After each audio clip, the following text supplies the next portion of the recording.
मोहन भागवत ने बयान दिया और मोहन भागवत के बयान पर हैदराबाद के नेता असदुद्दीन ओवैसी ने भी सीरीज ऑफ ट्वीट किए हैं। मोहन भागवत के बयान पर उनके भी 13 शक और 3 सवाल हैं। वो क्या है, इन तमाम मुद्दों पर आज जोरदार चर्चा होने वाली है दंगल में। दंगल के अखाड़े में आज सभी पक्षों के धुरंधर उतरेंगे, लेकिन शुरू करे कार्यक्रम उसके पहले एक झलक देखिए कि मोहन भागवत ने क्या कहा और क्यों कहा और इसको लेकर विपक्षी क्यों साध रहे हैं उन पर निशाना।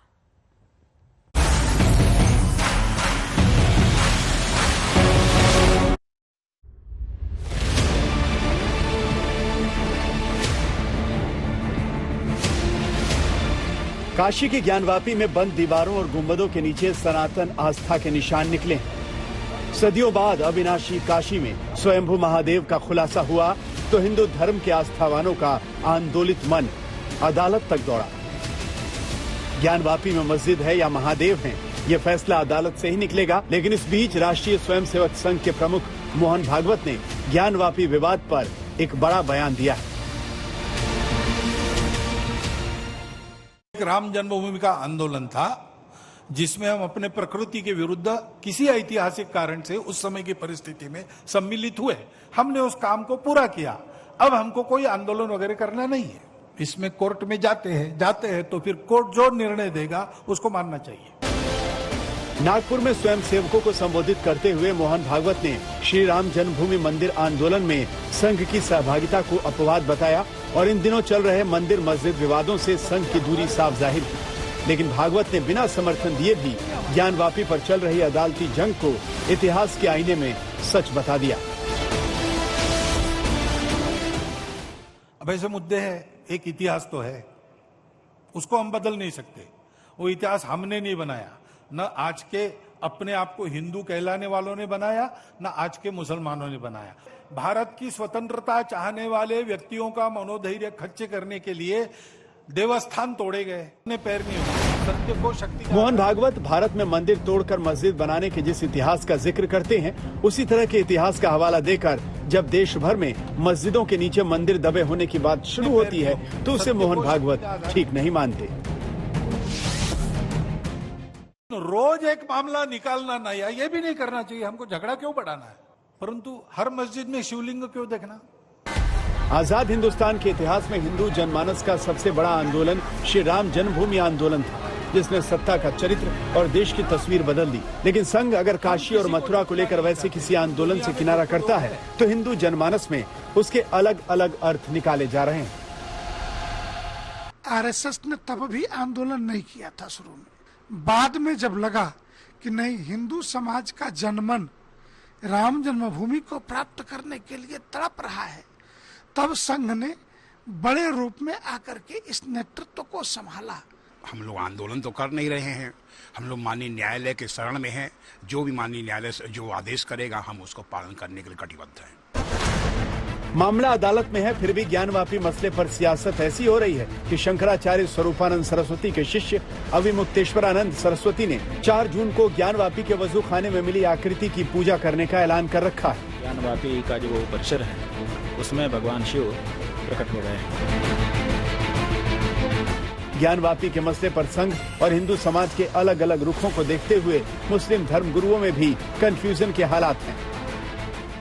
मैं मोहन भागवत जी के बयान से पूरी तरीके से सहमत हूं। आरएसएस प्रमुख का जो बयान है वो बहुत अच्छा बयान है। मैं तमाम ही देशवासियों से भी अपील करूंगा कि भागवत जी के बयान का समर्थन करें। इनकी कथनी और करनी में बहुत फर्क है। अगर ऐसा है, मोहन भागवत को ये बयान देना चाहिए था। इन याचिकाओं को दाखिल कर रही हैं, इनका आरएसएस से कोई लेना देना नहीं, इनका सरकार से कोई लेना देना नहीं। हर मस्जिद के नीचे मंदिर खोजने वालों के लिए संघ प्रमुख ने सख्त बयान दिया है, क्योंकि हालात ये है कि ज्ञानवापी के विवाद के बाद यूपी से मध्य प्रदेश तक और कर्नाटक से बंगाल तक तमाम मस्जिदों के नीचे मंदिरों के अवशेष होने का विवाद बढ़ता जा रहा है। आज तक ब्यूरो। वारिस पठान साहब, शुरुआत आपसे ही करते हुए, उन्होंने तो प्यार मोहब्बत भाईचारे की बात की है। वो बता रहे हैं कि सबके पूर्वज एक थे और ज्ञानवापी के मसले पर इतिहास को तो हम नहीं बदल सकते हैं, इसीलिए अदालत का सम्मान करना चाहिए। उसके ठीक पहले आपको उनकी नीयत में खोट नजर क्यों आती है वारिस पठान? देखिए, उनके दिल में कुछ और है, जुबान पे कुछ और है, कटनी और करनी में बहुत फर्क होता है चित्रा जी। ये वही आरएसएस है जिसने बाबरी मस्जिद के वक्त आस्था की बात करी थी, आश्वासन था सुप्रीम कोर्ट को दिया था कि हम कुछ नहीं करेंगे, मगर फिर भी जाकर हमारी बाबरी मस्जिद को शहीद कर दिया ना। उस वक्त भी तो यही बात हुई थी। और क्या आज क्रेडिट लेने की बात हो रही है? अडवाणी जी बोलते मेरे लिए तो ब्लैक डे था, लेकिन वहीं पर फडणवीस बोलते हैं कि मैं वहां मौजूद था। उनके मोहब्बत अरे ये सब नहीं, ये मोहब्बत का पैगाम नहीं है, ये सिर्फ लिपापोती है।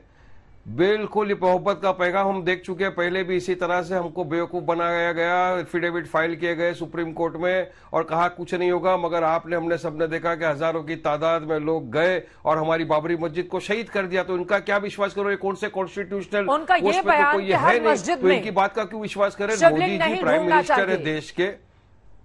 ये बयान तो अच्छा है ना, इसकी तो देश के प्रधानमंत्री जो है नरेंद्र मोदी जी, उनको बोलना चाहिए कि वो मानते कि नहीं पार्लियामेंट का बनाया हुआ कानून 1991 एक्ट को। क्यों नहीं बोलते मोदी जी? इनका तेलंगाना का जो बीजेपी का प्रेसिडेंट वो तो बोल रहे हैं कि पूरे हिंदुस्तान की सारी मस्जिद की खुदाई कर देनी चाहिए। चलिए बताइए उसको क्या रोका है लोगों ने? उनके बारे में आप क्या बोलेंगे? कहा ना भाजपा के प्रेसिडेंट जो इनके तेलंगाना के, वो हिंदुस्तान की सारी मस्जिदों की खुदाई कर देनी चाहिए। अरे इस तरह से आप करोगे, आपके फुट सोल्जर्स तो आपकी सुनते नहीं है ना, संघ की सुन रहे हैं। लोगों ने कहा था मोदी जी ने। उसके पहले वारिस पठान जी, अगर कहीं से मोहब्बत का पैगाम आ रहा है तो नफरत भरे जवाब देना ये कहां तक जायज है? उनकी ओर से तो स्पष्ट तौर पर कहा गया है कि हर मस्जिद में शिवलिंग नहीं ढूंढना चाहिए। ये तेलंगाना के अध्यक्ष को भी तो जवाब हो सकता है ना। ये तो हर उग्रवादी, हर जो संगठन है जो उग्र विचारधारा को लेकर आगे बढ़ते हैं, मुसलमानों के प्रति घृणा भरे बयान देते हैं, सबको चुप कराने की कोशिश की गई है ना उनकी ओर से। नहीं, पर उनको ये संवैधानिक ओहदे के ऊपर है, कौन सुनता है इनकी बात? चलिए बताइए। मॉब लिंचिंग के ऊपर मोदी जी ने, आरएसएस संघ प्रमुख ने कहा था कि ये नहीं होना चाहिए, मगर फिर भी हो रहा है। ये तो हमेशा से मुसलमानों को भी चैलेंज करते आ रहे, तो हमने तो बताया ना। 65,000 साल पुरानी हिस्ट्री उठा के देख लीजिए आप, कौन है हिंदुस्तान के अंदर। आज हमारे पार्टी के प्रेसिडेंट असद ओवैसी साहब ने 17 ट्वीट किए, 17 पॉइंट्स उन्होंने बताया। अगर एक एक पॉइंट देने जाऊंगा तो यहाँ पे टाइम हो जाएगा मेरा चित्राओं जी, लेकिन आप समझिए हर पॉइंट के अंदर उन्होंने संविधान के दायरे में रहकर अपनी बात रखी है और क्लियर कट फैक्चुअल बात रखी कि इनके ऊपर इस तरह से विश्वास नहीं किया जा सकता, क्योंकि हम देख चुके, हम भुगत चुके। हमको ऐसा लग रहा है क्या ज्ञानवापी में भी इसी तरह का करेंगे जो हमारी बाबरी मस्जिद के वक्त किया था इन लोगों ने? सुधांशु जी हमारे साथ आ चुके हैं। लग गई है कि उस टाइम भी सही था। जो आरोप आपने लगाए हैं मैं सीधे जवाब ले लेती हूँ। सुधांशु त्रिवेदी जी, अगर वारिस पठान को आपने सुना हो, उनके एक एक सवालों का जवाब दीजिए। और मोहन भागवत जी के शब्दों से क्या यह साफ तौर पर स्पष्ट होता है कि नफरत फैलाना बंद कीजिए? ये बातें तेलंगाना के बीजेपी अध्यक्ष जैसे तमाम नेताओं को समझाएगी बीजेपी, सुधांशु त्रिवेदी जी, कि हर मस्जिद में शिवलिंग ढूंढने की कोशिश बंद की जाए? देखिए, मैं वारिस पठान जी की पूरी बात तो नहीं सुन पाया, अभी ज्वाइन किया हूं, परंतु जो बात मोहन भागवत जी ने कही है उसमें किसी प्रकार का कोई कंफ्यूजन की संभावना नहीं है। संघ का कार्य है व्यक्ति निर्माण।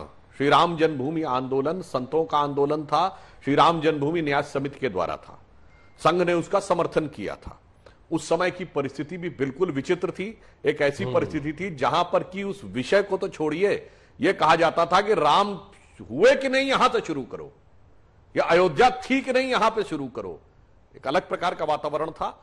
आज की स्थिति यह है तो उन्होंने जो कही उसकी पूरी बात मानने को तैयार हो वारिस पठान साहब। इसमें कहीं कोई किंतु परंतु नहीं है कि बाहर से विदेशी आक्रमणकारी आए। उन्होंने कहा उन्होंने भारत के मंदिरों को तोड़ा और तोड़ने के साथ वहां पर बहुत से ऐसे प्रतीक चिन्ह छोड़े जो आपको अपमानित करने के लिए, आपके स्वाभिमान को कुचलने के प्रतीक थे। बिल्कुल सही बात है, आप पुरानी बात को भूलने को तैयार हो, आगे की बात छोड़ने को तैयार हैं।